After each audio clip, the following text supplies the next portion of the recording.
మరిన్ని అప్డేట్స్ కోసం చూస్తూనే ఉండండి జీవన్ న్యూస్. పివి నరసింహారావుకు భారతరత్న. ఈ ఏడాది 5గురి భారతరత్న పురస్కారాలు. ఇప్పటికే కర్పూరి ఠాకూర్, ఎల్కే అద్వానీలకు భారతరత్న ప్రకటన ఎక్స్ వేదికగా ప్రకటించిన ప్రధాని మోదీ.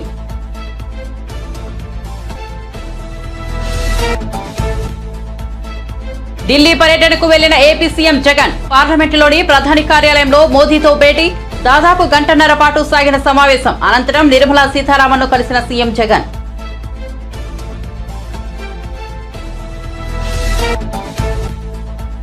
కేంద్ర ప్రభుత్వం తీసుకువచ్చిన ప్రతి బిల్లుకు బీఆర్ఎస్ మద్దతు పలికిందన్న రేవంత్ రెడ్డి. ముఖ్యమంత్రిని మార్చుకునే విషయాన్ని కూడా ప్రధాని మోదీకి చెప్పారని విమర్శ.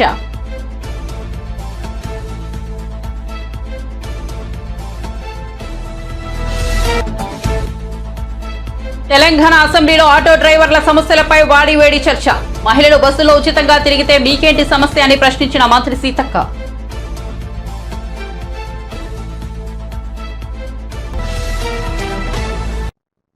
ఇక వార్త వివరాల్లోకి వెళ్తే తెలుగు జాతి ఆనిముత్యం, బహుభాషా కోవిదుడు, ఆర్థిక సంస్కరణల పితామహుడు మాజీ ప్రధాని పివి నరసింహారావుకు భారత ప్రభుత్వం దేశ అత్యున్నత పౌర పురస్కారం భారతరత్న ప్రకటించింది. పివితో పాటు మాజీ ప్రధాని చౌహాన్ చరణ్ సింగ్, హరిత విప్లవ పితామహుడు ఎంఎస్ స్వామినాథన్లకు కూడా భారతరత్న ప్రకటించింది.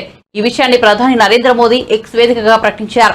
ఇప్పటికే ఎల్కే అద్వానీ, కర్పూరి ఠాకూర్లకు భారతరత్న ప్రకటించిన సంగతి తెలిసిందే. దీంతో ఈ ఏడాది మొత్తం 5గురికి భారతరత్న ప్రకటించినట్టుంది. పివికి భారతరత్న రావడంపై ఇరు తెలుగు రాష్ట్రాల్లో సంతోషం వ్యక్తమవుతోంది. 1921 జూన్ 28న వరంగల్ జిల్లా నర్సంపేట మండలం లక్నేపల్లిలో పివి జన్మించారు. 1991 జూన్ 21 నుంచి 1996 మే 16 వరకు భారత ప్రధానిగా ఆయన సేవలందించారు.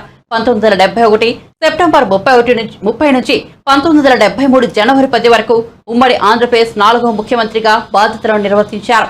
కేంద్ర హోంమంత్రి, భారత విదేశాంగ మంత్రి, భారత రక్షణ మంత్రిగా ఆయన దేశానికి ఎనలేని సేవ చేశారు.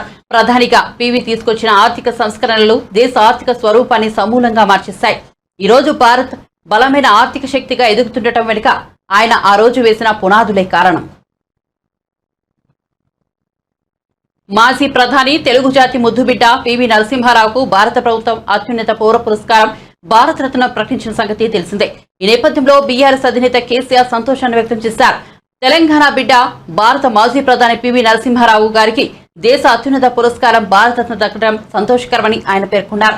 ఈ పురస్కారం తెలంగాణ ప్రజలకు దక్కిన గౌరవమని చెప్పారు. పివికి భారతరత్న ప్రకటించాలని బీఆర్ఎస్ పార్టీ చేసిన డిమాండ్ను గౌరవించి ఆయనకు భారతరత్న ఇవ్వడం పట్ల కేంద్ర ప్రభుత్వానికి ధన్యవాదాలు తెలిపారు. BRS working president KTR X వేదికగా స్పందిస్తూ మాజీ ప్రధాని పివి నరసింహారావును కేంద్ర ప్రభుత్వం భారతరత్నతో గౌరవించడం సంతోషంగా ఉందని అన్నారు.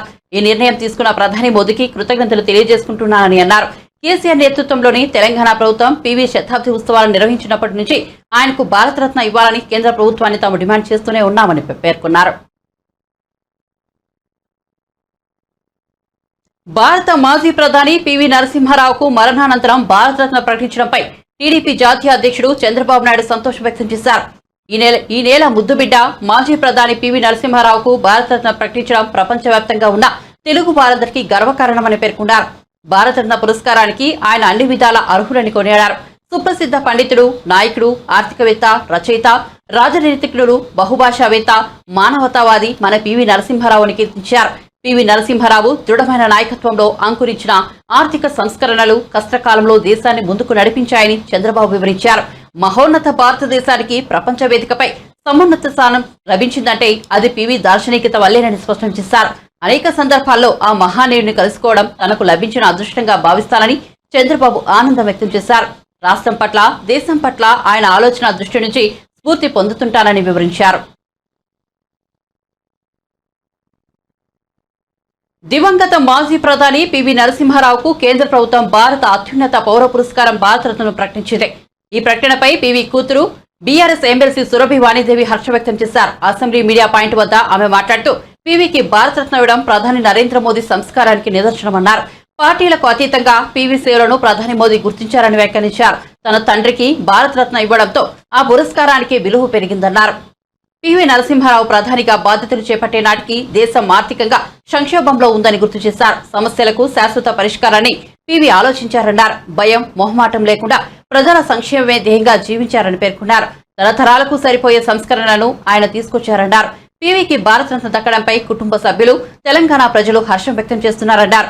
పీవీని గౌరవించుకోవడం అంటే మనల్ని మరో గౌరవించుకోవడమేనని పేర్కొన్నారు. హ్యాపీ మూమెంట్ ఇది. ఒక చారిత్రాత్మక రోజు ఇవాళ. ఒక చరిత్రలో స్వర్ణాక్షరాలతోని లిఖించదగ్గ మంచి రోజు ఇది. తెలంగాణ గడ్డ మీద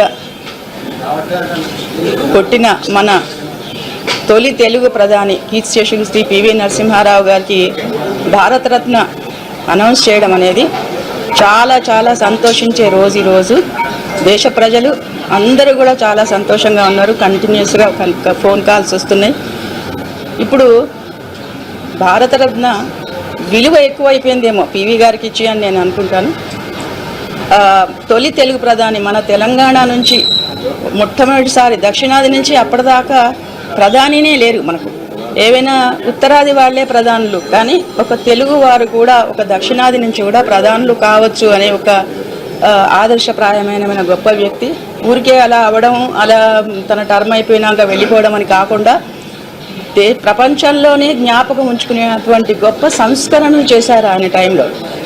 మీరందరూ కూడా చిన్నపిల్లలు అనుకుంటారు, ఇక్కడ కనిపిస్తున్న వాళ్ళందరూ కూడా వయసు రీత్యా 1992, 91 అది చూసుకోండి. 91, 92లో దేశ పరిస్థితి ఎలా ఉండేది, ఎటువంటి స్థితిలో ఉండేది, ఎటువంటి ప్రమాదపు అంచులో ఉండేది అనే సంగతి కాస్త చరిత్ర పుటల్లో చూడండి. కానీ నన్ను ప్రధాని చేసినప్పుడు ఎటువంటి భయం లేకుండా, ఎవరికి కూడాను మొహమాటం లేకుండా, బాగా జ్ఞాపకం పెట్టుకోండి. ఇంకా ఎవరో మొహమాటం నేను చేస్తే ఏమనుకుంటారో అనే ఎటువంటి విచారం లేకుండా ప్రజల క్షేమమే తన జీవితం. ఈ ఏజ్లో నన్ను ప్రధాని చేసిండ్రు అని అంటే ప్రజలకు ఏదో చెయ్యాలి అని ఒక గొప్ప తీవ్రమైన కాంక్షతో, ప్రజలే ఫస్ట్ ప్రయారిటీ, ఇంకేమీ లేదు. అది కూడా వచ్చిన ప్రాబ్లమ్ని టెంపరీ సొల్యూషన్స్ కాదు, పర్మనెంట్ సొల్యూషన్స్. పర్మనెంట్ సొల్యూషన్స్ అంటే ఒక సంవత్సరానికో 2 సంవత్సరాలకో ఆయన టర్మ్ కోసమే కాదు, తరతరాలకి సరిపోయేటువంటి సంస్కరణలు ఏ శాఖలోనైనా సరే, హెచ్ఆర్డీ కావచ్చు, ఆర్థిక సంస్కరణలు కావచ్చు, విదేశీంగ విధానం కావచ్చు, ఇలాంటి అనేక విషయాలను మీరు ఒక్క సబ్జెక్ట్ తీసుకుంటే చాలు, మీకు 2-3 రోజులు సరిపోతుంది చదవటానికే. అలాంటి సంస్కరణలు చేసిన సంస్కరణల ఆద్యుడు శ్రీ పివి నరసింహారావు గారికి కొంచెం లేట్ అయినా పర్వాలేదు, దేశంలో అత్యున్నత పురస్కారం భారతరత్న దానికి ఇవ్వడం అనేది మనం తెలంగాణ ప్రజలు అందరం చాలా సంతోషిస్తున్నారు. కుటుంబ సభ్యులు అందరం కూడా చాలా వీఆర్ వెరీ ఎక్సైటెడ్. అట్లాగే దీనికి ఆద్యుడు మళ్ళా చెప్పుకోవచ్చు మనం. 2021లో పివి గారి 100వ జయంతి ఉత్సవాలు బాగా గొప్పగా, చాలా గొప్పగా, ఒక రాష్ట్రానికి మాత్రమే పరిమితం కాకుండా దేశానికి తెలిసేలాగా, దేశాల్లో తెలిసి దాదాపు నేనే 40 దేశాల జూమ్ మీటింగ్స్లో నేను పార్టిసిపేట్ చేసినాను. అట్లాగే అంత బాగా గొప్పగా మన బీఆర్ఎస్ ప్రభుత్వం కేసీఆర్ గారి చొరవతో చేయడం జరిగింది. అది చాలా బాగా పనిచేసింది. అంటే పివి గారు అంటే ఎటువంటి వ్యక్తి, ఎటువంటి ప్రధాని అని. ఆ తర్వాత 2 ఏళ్ల క్రితం నేను ఢిల్లీలో తీన్మూర్తి భవన్లో మన ప్రధానులు చేసిన అన్ని, మన దేశ ప్రధానులందరూ చేసిన ఒక మ్యూజియం చేశారు, జాతీయ పార్టీ. చాలా చాలా అద్భుతంగా ఉంది. అందులో పివి గారు ఇనాగ్రేషన్కి వెళ్ళినప్పుడు పివి గారి గురించి చెప్తుంటే అది ఎంతో చాలా గర్వంగా అనిపిస్తుంది. అందరికీ దే రెండెడ్ సర్వీసెస్ అని ఒక సెంటెన్స్ చెప్తే పివి గారి గురించి చేసిన సంస్కరణలు ఒక 3-4 మినిట్స్ దాకా కంటిన్యూస్గా, అంటే అంతమంది ప్రధానులు ఎక్కువ టైం కేటాయించింది నెహ్రూ తర్వాత పివి గారికి. ఇదంతా చాలా గర్వించదగ్గ విషయం. అయితే పార్టీలకు అతీతంగా పివి గారు, బీజేపీ ప్రభుత్వం కాదు కదా, ఇప్పుడు కేంద్రంలో ఉన్నది బీజేపీ ప్రభుత్వం, అయినా పివి గారిని గుర్తించి, ఎవరూ గుర్తించని పివి గారిని గుర్తించి భారతరత్న ఇవ్వడం అనేది చాలా అనే సంస్కారానికి నిదర్శనం, మన ప్రధాని గారి సంస్కారానికి నిదర్శనం. ఇక్కడి నుంచి మొదలైంది, మన కేసీఆర్ ప్రభుత్వం నుంచి మొదలైతే మళ్ళీ జాతీయ స్థాయిలో మళ్ళీ భారతరత్న ఇవ్వడం అనేది పెద్ద రికగ్నిషన్. తెలంగాణ శాసన మండలిలో తీవ్ర గందరగోళం నెలకొంది. శాసన మండలి సభ్యులపై ముఖ్యమంత్రి రేవంత్ రెడ్డి అనుచిత వ్యాఖ్యలు చేశారని, వెంటనే ఆయన క్షమాపణలు చెప్పాలని బీఆర్ఎస్ ఎమ్మెల్సీలు డిమాండ్ చేశారు. సభ మర్యాదలను కాపాడాల్సిన ముఖ్యమంత్రి సభ్యుల గురించి అగౌరవంగా మాట్లాడడం సరికాదని అన్నారు. బీఆర్ఎస్ సభ్యులు పోడియంలోకి దూసుకెళ్లి ఆందోళన చేశారు. ఈ క్రమంలో సభను శాసనమండలి చైర్మన్ 10 నిమిషాల పాటు వాయిదా వేశారు. ముఖ్యమంత్రిపై వచ్చిన ఫిర్యాదును అసెంబ్లీ సెక్రటరీకి పంపామని మండలి చైర్మన్ తెలిపారు. మరోవైపు శాసనసభ ప్రాంగణంలో మహాత్మా జ్యోతిరావు పూలే విగ్రహం ఏర్పాటుపై మండలిలో బీఆర్ఎస్ ఎమ్మెల్సీ కవిత వాయిదా తీర్మానం ఇచ్చారు. విగ్రహం ఏర్పాటు ఆవశ్యకతపై సభలో చర్చించాలని ఆమె కోరారు.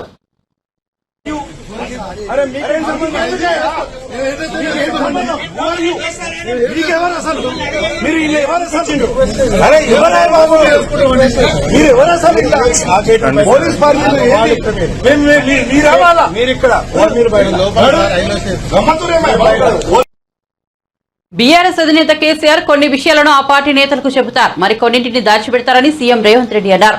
అసెంబ్లీలో గవర్నర్ ప్రసంగానికి ధన్యవాదాలు తెలిపే తీర్మానం సందర్భంగా ముఖ్యమంత్రి మాట్లాడారు. 10 ఏళ్లుగా కేంద్రంలోని బీజేపీ ప్రభుత్వానికి బీఆర్ఎస్ అండగా నిలిచిందని విమర్శించారు. కేంద్ర ప్రభుత్వం తీసుకొచ్చిన ప్రతి బిల్లుకు బీఆర్ఎస్ మద్దతు పలికిందన్నారు. ఆ రెండు పార్టీల నేతలు కలిసి పలుమార్లు చర్చించుకున్నారన్నారు. ముఖ్యమంత్రిని మార్చుకునే విషయాన్ని కూడా ప్రధాని మోదీ ఇక్కడికి వచ్చి చెప్పారన్నారు. ముఖ్యమంత్రులను మార్చుకోవడం మీ అంతర్గత విషయం, కానీ దీనిని కూడా మోదీ చెప్పారంటే బీఆర్ఎస్ బీజేపీ ఫెవికాల్ బంధం తెలుస్తోందన్నారు. కానీ ఈ విషయం ఇతర బీఆర్ఎస్ నేతలకు తెలియదేమో అన్నారు. 2014 నుంచి 2023 చివరి వరకు పార్లమెంట్లో ఏ సందర్భంలో అయినా ఎన్డీఏకు బీఆర్ఎస్ మద్దతు పలికిందన్నారు. నుంచి బహిష్కరించడం జరిగింది.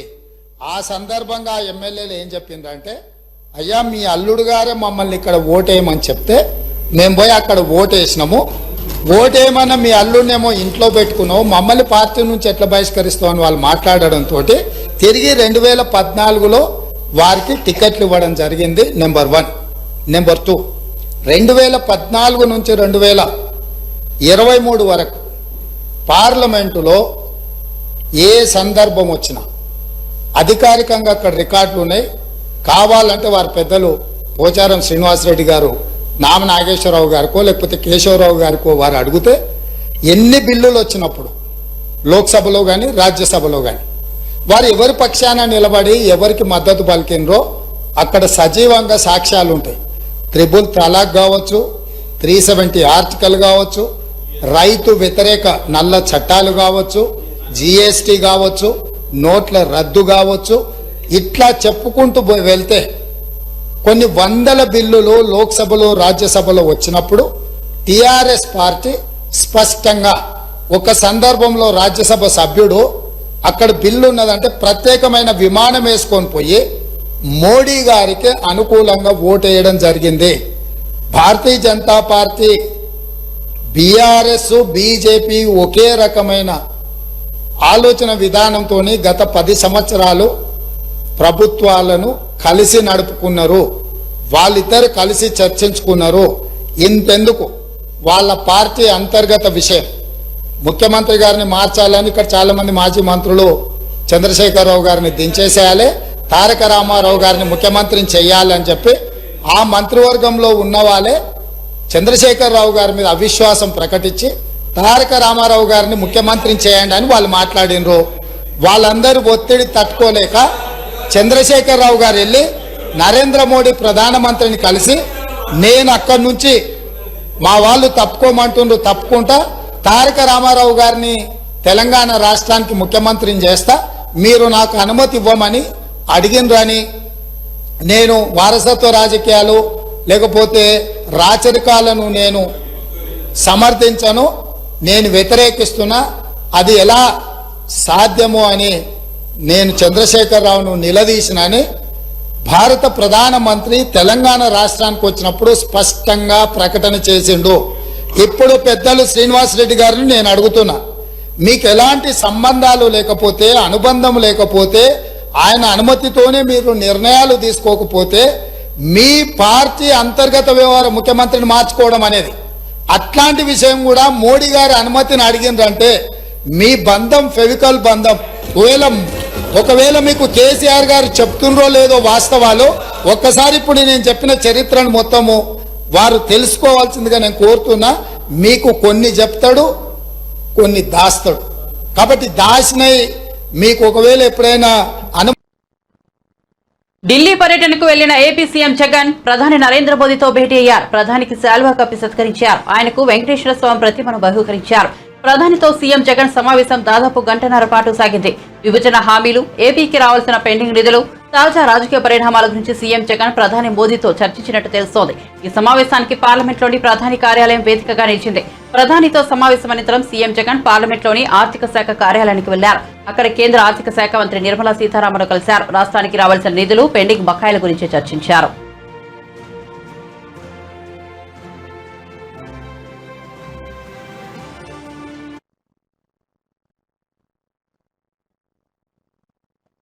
తెలంగాణ అసెంబ్లీలో ఆసక్తికర చర్చ జరిగింది. బీఆర్ఎస్ ఎమ్మెల్యే బల్లా రాజేశ్వరరెడ్డి మాట్లాడుతూ మహిళలకు ఫ్రీ బస్ జర్నీ ఇవ్వడం పట్ల ఆటో డ్రైవర్లు ఇబ్బంది పడుతున్నారంటూ ప్రస్తావించారు. ఈ వ్యాఖ్యలపై మంత్రి సీతక్క స్పందించారు.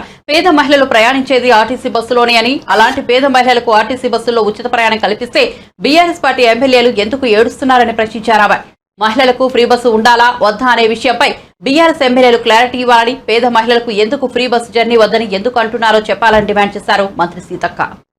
టీఆర్ఎస్ ప్రభుత్వంలో ఆర్టీసీ ఆస్తులను ధ్వంసం చేసి, కుదేలు చేసి, కబ్జాలు చేసి ఆర్టీసీ ఉద్యోగులు ఆత్మహత్య కారణమైన వీళ్ళు ఇవాళ ఆర్టీసీ గురించి మాట్లాడుతున్నారు. అదే కాకుండా పేదవాళ్ళు ఎక్కేది ఆర్టీసీ బస్సులు. అలాంటి బస్సుల రేట్లు పెంచి ఇవాళ ఆడవాళ్ళు బస్సులలో వస్తే తట్టుకోలేకపోతున్నారు. నేను ఒకటే సూటిగా అడుగుతున్నా, ఆర్టీసీ ఫ్రీ బస్ పెట్టొద్దా? ఇవాళ మీరు వ్యవసాయం చేయనటువంటి బీడు భూములకు, లక్షాధికారులకు, కోట్లాది రూపాయల నోళ్లకు వ్యవసాయం పేరుతోటి రైతు బంధు కట్టబెడితే ఏ పేదోళ్ళైనా రోడ్ల మీదకి వచ్చి మీ ఇళ్ళ ముంగర ధర్నా చేసిర్రా? ఈ రోజు ఆటోలను ముందు పెట్టి మీ అధికారం రావాలని ఎప్పుడు మీరు సెంటిమెంట్లను వాడుకొని ఒకరిని ముందు పెడతారు, ఆ తర్వాత మీరు వెనక నుంచి వస్తారు. ఇది మీ నైజం. గతంలో కూడా అగ్గిపుల్లలు దొరకక డ్రామాలు చేస్తే పాపం వేరే పిల్లలు ఆత్మహత్య చేసుకున్నారు. అంటే చేయకూడదా అంటారు. మరి మీరు లక్షల రూపాయలు, కోట్ల రూపాయలు ప్రజల మీద, అందరి మీద పన్నులేసి ఆ వచ్చిన ధనము రైతు బంధుల పేరుతోటి ఏ పేద మహిళకు, ఏ పేదోళ్లకు రూపాయి దక్కలేదు. కానీ మీరు మాత్రము లక్షలు ఎత్తుకున్నప్పుడు ఏ పేదోళ్ళన్న రోడ్ల మీదకి వచ్చి మాకెందుకు ఇవ్వలేదని అడిగించేటట్టుగా మేము రెచ్చగొట్టినామా? ఇవాళ అక్క చెల్లెళ్ళు అడుగుతున్నారు, నెలకు 5-6 వేలు మాకు మిగులుతున్నాయి ఆర్టీసీ బస్ తోటి. అంటే వీళ్ళు ఎందుకు తట్టుకోలేకపోతున్నారో నేను అడుగుతున్నా. మరి ఎక్కడ ఏం దొరకనట్టుగా అదే మాట్లాడుతున్నారు. మొత్తం వీళ్ళు అన్ని తీసేయండి. కాబట్టి ఆర్టీసీ బస్సులలో మహిళలు ప్రయాణం చేస్తే మీకేం ప్రాబ్లం? కేంద్ర హోంమంత్రి అమిత్ షాతో టీడీపీ అధినేత చంద్రబాబు నాయుడు భేటీ కావడంపై వైసీపీ నేతలు విమర్శలు గుప్పిస్తున్నారు. ఎన్నికల్లో జగన్ ను ఎదుర్కోలేక పవన్ ను బీజేపీని చంద్రబాబు తీసుకొస్తున్నారని ఎద్దేవా చేశారు. ఏపీకి బీజేపీ ఏం చేసిందో చెప్పాలని డిమాండ్ చేశారు. ప్రత్యేక హోదా ఇచ్చిందా? పోలవరం పూర్తి చేసిందా? కడప స్టీల్ ప్లాంట్ కట్టిందా? రైల్వే జోన్ ఇచ్చిందా అని ప్రశ్నించారు. అమరావతి కోసం దోసెడు మట్టి, చెంబుడు నీరు ఇచ్చారని కేంద్ర ప్రభుత్వంపై పేర్నినాని విమర్శలు గుప్పించారు. రాష్ట్రానికి చేసిన పాపాలకు చంద్రబాబు, బీజేపీ క్షమాపణలు చెబుతారా అని ప్రశ్నించారు. లేదా సిగ్గు ఎగ్గు లేకుండా జనం మధ్యకు వస్తారా అని అన్నారు. అధికారం కోసం చంద్రబాబు ఏ గడ్డైనా కరుస్తారని తీవ్ర వ్యాఖ్యలు చేశారు. భార్య పిల్లలు లేని వ్యక్తి మోదీ అని చంద్రబాబు తిట్టారని, ఇప్పుడు ఆయనతో కలిసి పోటీ చేయడంపై ప్రజలకు సమాధానం చెప్పాలని డిమాండ్ చేశారు. నాయుడు గారు భారతీయ జనతా పార్టీ అధ్యక్షుడి దగ్గరికి, అట్లాగే ఆ పార్టీ పూర్వపు అధ్యక్షుడి దగ్గరికి వెళ్లి అర్ధరాత్రి చర్చలు జరిపి వచ్చారని చెప్పనేది మా అందరం వింటున్నాం, టీవీలో చూసాం. ఈ అర్ధరాత్రి చర్చలు ప్రభుత్వంతో జరిపారంటే ఎవరికి అభ్యంతరం ఉండదు, భారత ప్రభుత్వంతో నడిపారంటే. కానీ ఒక రాజకీయ పార్టీతో అర్ధరాత్రి చర్చలు జరపడం వెనక అంటే 5 ఏళ్ల క్రితం 2014లోనేమో భారతీయ జనతా పార్టీ దేశానికి చాలా అవసరం, ఈ రాష్ట్రం బాగుపడాలంటే భారతీయ జనతా పార్టీతో కలిసి వెళ్లాలని చెప్పి మాట్లాడు, వాళ్ళతో చట్టాపట్టాలు వేసుకుని 4 ఏళ్లు వీళ్ల ప్రభుత్వం వాళ్ళు, వాళ్ళ ప్రభుత్వంలో వీళ్లు కలిసి కాపురం చేసి చివరి 6 నెలల్లో ఈ రాష్ట్రానికి మోడీ ద్రోహం చేశాడు, ఈ రాష్ట్రానికి బీజేపీ పార్టీ ద్రోహం చేసింది, ప్రత్యేక హోదా ఇవ్వలేదు, మరి అది ఇవ్వలేదు, ఇది ఇవ్వలేదు, ఏం చేయలేదు, పోలవరానికి సరిగ్గా డబ్బులు ఇవ్వలేదు, ఇట్లాంటివన్నీ కూడా మాట్లాడి బూతులు తిట్టినటువంటి వ్యక్తి. నాకు భార్య ఉంది, నాకు కొడుకున్నాడు, నాకు మనవడున్నాడు, కానీ మోడీకి ఎవరున్నారు? భార్య లేదు, కుటుంబం లేదు. కుటుంబం లేనోడు నాతో పోటీనా? ఏం చేస్తాడు? ఈడీ ఉంది, ఈడీతో బెదిరిస్తావా? బడ్జెట్ సమావేశాల నేపథ్యంలో బీఆర్ఎస్ ఎమ్మెల్యేలు, ఎమ్మెల్సీలు ఆటోలో అసెంబ్లీకి తరలి వెళ్లారు. ఆటో డ్రైవర్ల విషయంలో కాంగ్రెస్ ప్రభుత్వ వైఖరి నిరసనగా ఈ కార్యక్రమం చేపట్టారు. హైదర్గూడ ఎమ్మెల్యే క్వార్టర్స్ నుంచి అసెంబ్లీ వరకు ప్రయాణించారు. ఆటో కార్మికులను ప్రభుత్వం ఆదుకోవాలని ప్రకటనలు ప్రదర్శించారు. 6.5 లక్షల మంది రోడ్డున పడ్డారని, వారికి నెలకు 10,000 ఇవ్వాలని మాజీ మంత్రి సిద్దిపేట ఎమ్మెల్యే హరీష్ రావు డిమాండ్ చేశారు. మరణించిన ఆటో కార్మికుల కుటుంబాలకు 10 లక్షల పరిహారం అందించాలని కోరారు. రాష్ట్రంలో కాంగ్రెస్ పార్టీ అధికారంలోకి వచ్చిన తర్వాత ఆటో డ్రైవర్ల జీవితాలన్నీ కూడా రోడ్డు మీద పడ్డాయి. ఇవాళ ఆటో కార్మికులు ఇప్పటి వరకు ఈ 2 నెలల కాలంలో 21 మంది ఆటో కార్మికులు ఆత్మహత్య చేసుకున్నారు. ప్రభుత్వం ఉచిత బస్సు ప్రయాణాన్ని ప్రారంభించడం మంచిదే, దాన్ని మేము ఆహ్వానిస్తూ ఉన్నాం. అయితే ఆటో కార్మికుల్ని కూడా ఈరోజు కాపాడుకోవాల్సిన బాధ్యత ప్రభుత్వం మీద ఉంది. రాష్ట్రంలో 6,50,000 మంది ఆటో కార్మికులు ఈఎంఐలు కట్టలేక మరి ఎంతో మంది ఉపవాసాలు ఉన్నటువంటి పరిస్థితి ఉంది. ఈ చనిపోయిన ఆటో కార్మికుల కుటుంబాలకు ఒక్కొక్కరికి 10 లక్షల రూపాయల ఎక్స్గ్రేషియా ఇవ్వాలని, రేపు ప్రవేశపెట్టే బడ్జెట్లో ఆటో కార్మికులకు నెలకు 10,000 రూపాయల జీవన భృతి కల్పించే విధంగా బడ్జెట్లో పొందుపరచాలని డిమాండ్ చేస్తూ బీఆర్ఎస్ పార్టీ ఎమ్మెల్యేలము ఎమ్మెల్సీలము ఇవాళ ఆటోల్లో మేము అసెంబ్లీకి బయలుదేరుతా ఉన్నాం. ఇవాళ ఆటో కార్మికుల కోసము 6,50,000 ఆటో కార్మికులకి మద్దతుగా ఇవాళ బీఆర్ఎస్ పార్టీ కేసీఆర్ గారి నాయకత్వంలో ఇవాళ అందరం కూడా పెద్ద ఎత్తున అసెంబ్లీకి అందరం ఎమ్మెల్యేలము ఎమ్మెల్సీలను కలిసి అసెంబ్లీకి పోతా ఉన్నాం. ఖచ్చితంగా ఈ వచ్చే బడ్జెట్ సెషన్లో ఖచ్చితంగా ఈ ఆటో వాళ్ళందరికీ కూడా ప్రత్యేకంగా నెలకి 10,000 రూపాయలు ఇవ్వాలి. ఆ చనిపోయిన 21 మంది ఆటో కుటుంబాలందరికీ కూడా ఎక్స్గ్రేషియా 10 లక్షల రూపాయలు ఇవ్వాలని మేము డిమాండ్ చేస్తా ఉన్నాం. జై Telangana. India today C voter 3 of the nation సర్వేలో టీడీపీకి 17 లోక్సభ స్థానాలు, వైసీపీకి 8 లోక్సభ స్థానాలు వస్తాయని పేర్కొనడం తెలిసిందే. దీనిపై టీడీపీ బొలిట్ బ్యూరో సభ్యుడు బోండా ఉమా స్పందించారు. జాతీయ మీడియాలో వచ్చిన సర్వేతో వైసీపీ దుకాణం బంద్ అంటూ వ్యాఖ్యానించారు. చంద్రబాబు అమిత్ షా భేటీతో వైసీపీ వర్గాల్లో వణుకు పుడుతోందని ఎద్దేవా చేశారు. రాబోయే ఎన్నికల్లో 60% ఓటు బ్యాంకుతో టీడీపీ జనసేన కూటమి క్లీన్ స్వీప్ చేయబోతోందని బోండా ఉమా స్పష్టం చేశారు. జగన్ దెబ్బకు అసెంబ్లీ నుంచి మంత్రులు, వైసీపీ ఎమ్మెల్యేలు పారిపోతున్నారని వ్యంగ్యం ప్రదర్శించారు. 60% పైన ఓట్లతో clean sweep Janasena Telugu Desam party కూటమి చేయబోతా ఉంది. ఇవాళ దానికే తాడేపల్లిలో పునాదులు కదులుతూ ఉన్నాయి. చివరి సమావేశాలు పెట్టాడు జగన్మోహన్ రెడ్డి, 4 రోజుల సమావేశాలు అసెంబ్లీలో. కనీసం పట్టుమని 20 మంది ఎమ్మెల్యేలు లేరు. కనీసం 26 మంది మంత్రులు ఉంటే 26 మంది మంత్రులు 3-4 తప్పితే అసెంబ్లీలో ఆ బడ్జెట్ ప్రవేశపెట్టినటువంటి పెట్టగదల మంత్రి లేదంటే ఇంకొక 2 వీళ్ళు తప్పితే మంత్రులు కూడా లేరంటే 26 మంది మంత్రులు వాళ్ళు వచ్చిన వైసీపీకి మరి కనబడేవాళ్ళు సంఖ్య. వాళ్ళు కూడా రాలేదు అసెంబ్లీ కంటే ఇంకా జగన్మోహన్ రెడ్డి మొహం చూస్తానికి వైసీపీ ఎమ్మెల్యేలకు కానీ మంత్రులకు కానీ రాష్ట్రంలో ప్రజలకు కానీ ఇంకా నీ పని అయిపోయింది జగన్మోహన్ రెడ్డి అని నీ సొంత పార్టీ వాళ్ళు చెప్తా ఉన్నారు. మేం కాదు, జాతీయ స్థాయిలో సర్వేలు చెప్తున్నాయి, ప్రజలు చెప్తున్నారు, 3 ఆఫ్ ద స్టేట్ పబ్లిక్ చెప్తా ఉంది. దాన్నే సర్వేల్లో ఇండియా టుడే సి ఓటరు, గతంలో వీళ్ళు ఇదే ఇండియా టుడే సి ఓటరు అలాగే వాళ్ళ టీంలు 2019లో వైసీపీ అధికారంలోకి వస్తామని చెప్పారు వీళ్ళు. ఆ రోజు మేము అధికారులు ఉన్నాం, తెలుగుదేశం అధికారులు ఉన్నప్పుడు ఇదే జాతీయ సర్వే సంస్థలు ఆంధ్రప్రదేశ్లో సర్వే చేసినప్పుడు వైసీపీ అధికారంలోకి రాబోతా ఉంది. ఇదిగోండి వైసీపీ క్లీన్ స్వీప్ అని 2019లో వాళ్ళు ఇచ్చినటువంటి జాతీయ స్థాయి సంస్థలు ఇచ్చినటువంటి సర్వే.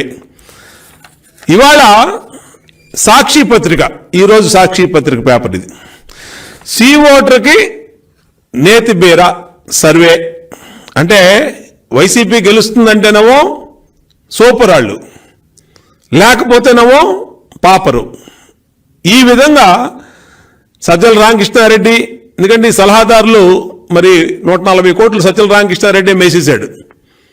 ఇలాంటి మేతగాళ్ళందరూ ఇంకా వైసీపీ అధికారంలోకి పోతుంది అని అంటే ఎక్కడ నమ్మలేకపోతా ఉన్నారు. ఇంకా 60 రోజుల్లో పీక్కోవాల్సినంత పీక్కోవడానికి ప్రిపేర్ అయిపోయారు. ఇంకా వాస్తవాల్ని జీర్ణించుకోలేని పరిస్థితిలో ఉన్నారు. అందుకనే నేను 2 సాక్షి పేపర్లు 2019 సాక్షి పేపరు, ఆ రోజు జాతీయ సంస్థలు ఇచ్చినటువంటి సర్వే అపూర్వం అని వాళ్ళకి కోట్ల రూపాయల ఫీజులు అనేకమైనటువంటి జాతీయ మీడియా సంస్థలకి కట్టబెట్టారు డబ్బులు. ఏపీసీసీ అధ్యక్షురాలు వైఎస్ షర్మిలపై మంత్రి రోజా మరోసారి విమర్శలు గుప్పించారు. జగన్ కు జైలుకు పంపిన కాంగ్రెస్ పార్టీలతో చేతులు కలిపి రాష్ట్రానికి అన్యాయం చేస్తున్నారని మండిపడ్డారు. తెలంగాణలో పోరాటం చేస్తారని చెప్పుకున్న షర్మిల ఇప్పుడు కాంగ్రెస్ లో చేరి ఏపీలోకి ఎందుకు వచ్చారని ప్రశ్నించారు. ఏపీలో ఏ లబ్ధి పొందేందుకు కాంగ్రెస్ లో చేరారో చెప్పాలని అన్నారు.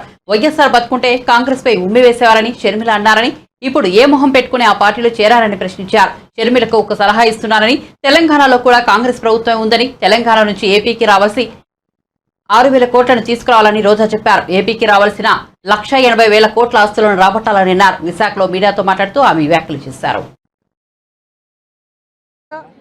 అలాగే క్రీడాకారుల ద్వారా జగనన్నకి వీరందరి తరఫున కృతజ్ఞతలు తెలియజేసుకుంటున్నాను. సో ఇది చూసి కడుపు మంటతో ఏడ్చే పచ్చ ఛానల్లో ఈ మధ్య చూశాను, జగన్మోహన్ రెడ్డి గారి ఫోటో ఎందుకు బ్యాట్స్ మీద అని అడిగారు.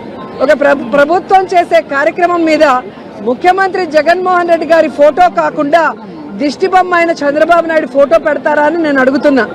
గతంలో చంద్రబాబు నాయుడు ముఖ్యమంత్రిగా ఉన్నప్పుడు ఆయన చేసిన వెల్ఫేర్ స్కీమ్స్ కానీ పారిపోయేలాగా తరిమి కొడతారని కూడా ఈ సందర్భంగా తెలియజేసుకుంటున్నాం.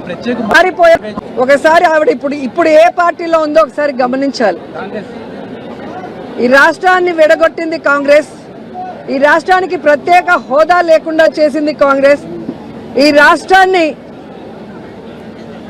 రాష్ట్రాన్ని ముక్కలు చెక్కలు వైఎస్ఆర్ గారు చనిపోయిన తర్వాత చేయటమే కాకుండా ప్రజలకు అండగా ఉన్న జగనన్న మీద తప్పుడు కేసులు పెట్టి జైల్లో పెట్టడమే కాకుండా వైఎస్ఆర్ గారి పేరును కూడా FIR లో చేర్చింది కాంగ్రెస్ పార్టీయే. సో నిజంగా జగన్మోహన్ రెడ్డి గారు ఈ రాష్ట్రం గురించి ఆలోచిస్తున్నారా లేదా అనేది ఈ రాష్ట్ర ప్రజలకు తెలుసు. ఆయన ఎప్పుడు కేంద్రం వెళ్ళి మోడీ గారిని కానీ కేంద్ర మంత్రుల్ని కలిస్తే రాష్ట్ర ప్రయోజనాల కోసమే మాట్లాడుతున్నారు. అధికారంలో ఉన్నప్పుడు రోడ్ల మీద కూర్చొని పోరాడరు. మంత్రులతో మాట్లాడి రావాల్సిన నిధుల్ని రాబట్టి ఏ విధంగా అన్ని కార్యక్రమాలని పూర్తి చేస్తున్నారో మీరే గమనిస్తున్నారు. ఈరోజు నేను షర్మిల గారికి ఒక సలహా ఇస్తున్నాను. అమ్మ షర్మిల గారు, రేవంత్ గారు కాంగ్రెస్ లోనే ఉన్నారు కదా, మనకి రావాల్సిన 6,000 కోట్ల రూపాయలని 6,000 కోట్ల రావాల్సిన వాటిని తీసుకురండి రేవంత్తో మాట్లాడి. అలాగే 1,80,000 కోట్ల ఉమ్మడి ఆస్తులు ఏవైతే ఉన్నాయో వాటన్నిటిని కూడా సోనియా గాంధీతో రేవంత్తో మాట్లాడి తీసుకురావాలి. ఊరికే ఆంధ్రప్రదేశ్లో వచ్చి విషం చెందితే ప్రజలు ఎవరు కూడా నమ్మే పరిస్థితి లేదు అని కూడా ఈ సందర్భంగా తెలియజేసుకుంటున్నా. కేవలం జగన్మోహన్ రెడ్డి గారి మీద విషం చిమ్మటానికే చంద్రబాబు నాయుడు, సోనియా గాంధీ ఈరోజు షర్మిల గారిని ఆంధ్రప్రదేశ్లో కాంగ్రెస్ పార్టీలో పెట్టి ఈ విధంగా టూర్లు పెట్టిస్తున్నారు అనేది చిన్న పిల్లోడిని అడిగినా కూడా చెబుతారు. బులెటిన్ ముగించే ముందు హెడ్లైన్స్ మరోసారి చూద్దాం. పివి నరసింహారావుకు భారతరత్న, ఈ ఏడాది 5కి భారతరత్న పురస్కారాలు. ఇప్పటికే కర్పూరి ఠాకూర్, LK అద్వానీలకు భారతరత్న ప్రకటన ఎక్స్ వేదికగా ప్రకటించిన ప్రధాని మోదీ.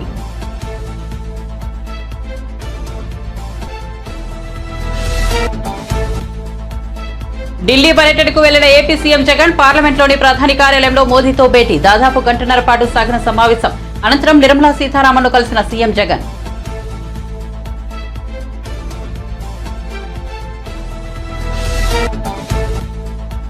కేంద్ర ప్రభుత్వం తీసుకొచ్చిన ప్రతి బిల్లుకు బీఆర్ఎస్ మద్దతు పలికిందన్న రేవంత్ రెడ్డి. ముఖ్యమంత్రిని మార్చుకునే విషయాన్ని కూడా ప్రధాని మోదీకే చెప్పారని విమర్శ.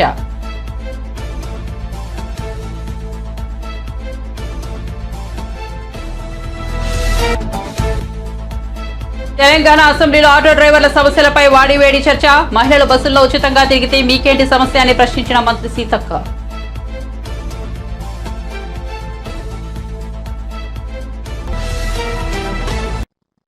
Welcome to DH news. ముందుగా హెడ్లైన్స్